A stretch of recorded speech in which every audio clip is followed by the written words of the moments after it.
ప్రత్యేక హోదా విషయంలో రాజీ పడే ప్రసక్తి లేదన్నారు టీడీపీ ఎంపీ మురళీమోహన్. తూర్పుగోదావరి జిల్లా రాజమహేంద్రవరంలో ఆర్టీసీ డిపో నుండి రామచంద్రపురం వరకు కడియపులంక మీదుగా ఆర్టీసీ కొత్త సర్వీసును ప్రారంభించిన ఎంపీ ప్రత్యేక హోదా కోసం రాజీనామాకు సైతం సిద్ధమన్నారు. ఇటీవల హోదా కోసం పవన్ కళ్యాణ్ వ్యాఖ్యలను సమర్థించిన మురళీమోహన్ ప్రతి ఒక్కరూ ప్రత్యేక హోదా కోసం కేంద్రంపై ఒత్తిడి తెచ్చేందుకు ముందుకు రావాలన్నారు.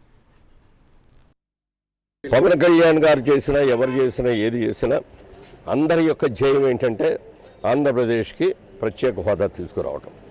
దానికోసం ప్రతి ఒక్కళ్ళు కూడా కృషి చేయాలి. అలా కృషి చేసినందుకు పవన్ కళ్యాణ్ కూడా అభినందిస్తున్నాను. అయితే వారి స్టైల్లో వారు చెప్పారు, వారికి కూడా మనసులో ఉంది కాబట్టి ఆయన కూడా రమ్మని అడుగుతున్నాం. మీరు కూడా రండి, మేము మనందరం కలిసి ప్రధానమంత్రి గారి దగ్గర మొన్న మధ్యన వెళ్ళాం. ఎంపీలందరం చాలా గట్టిగా చెప్పాం. పవన్ కళ్యాణ్ గారు కూడా వస్తారంటే, చిరంజీవి గారు కూడా వస్తారంటే వాళ్ళందరూ కూడా రమ్మని అడుగుతున్నాం. అలాగే కాంగ్రెస్ ఎంపీలు కూడా రండి. కాంగ్రెస్ ఎంపీలు ఎవరు లేరు, ఇప్పుడు ఖాళీ అది బోర్డు తిప్పేశారు. ఏదేమైనా ఉన్న వాళ్ళందరూ కలిసి వస్తే మళ్ళీ ఈ ప్రత్యేక హోదా వచ్చే వరకు మాత్రం ఎవరో నిద్రపోం. అవసరమైతే మా పదవులకు రాజీనామా చేయడానికైనా సిద్ధమే తప్ప మాకు పదవులు ముఖ్యం కాదు. కంచి కామ